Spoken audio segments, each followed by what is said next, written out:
your kids are demanding donuts but you're still harboring whole wheat fantasies, you can't have it both ways.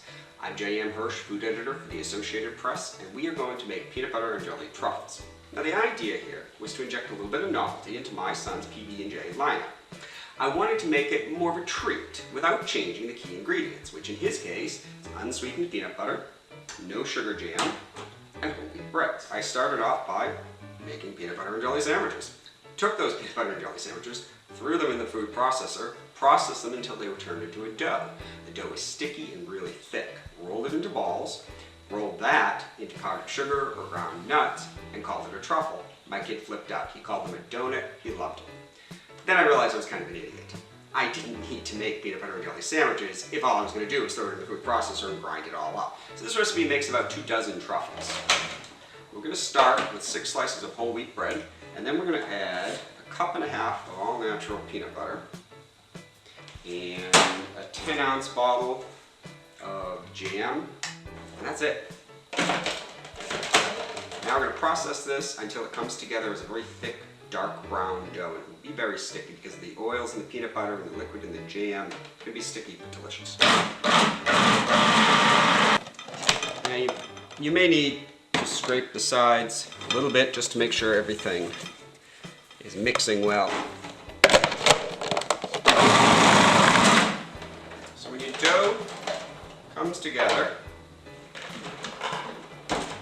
and looks like that, you're ready to make truffles. I take 1 or 2 tablespoons at a time. You don't have to use a scoop. Roll it in a ball in your hands. And then you could eat it as is, but it's a little sticky. I like to coat it either in ground nuts. These are ground pistachios. You can use ground peanuts, ground almonds, or powdered sugar. You also could use chopped up dried fruit, which would be really good. For the true donut effect, I like powdered sugar. Now, for the powder coatings, you want to do that shortly before serving because the truffles are so moist that they will absorb a lot of the powdered sugar, and you'll find that it becomes almost icing, which actually is really tasty.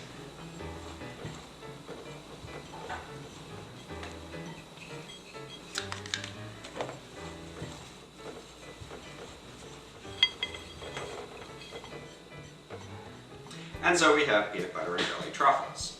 Now you're going to want to store these in the refrigerator. They'll firm up overnight. If you want, you can either wait and coat them just before serving, or you can actually store them in a container filled with, by maybe ½ inch of powdered sugar in the bottom. They'll roll around in it, they'll become crystallized, they will turn into a glazed donut, and they will be delicious.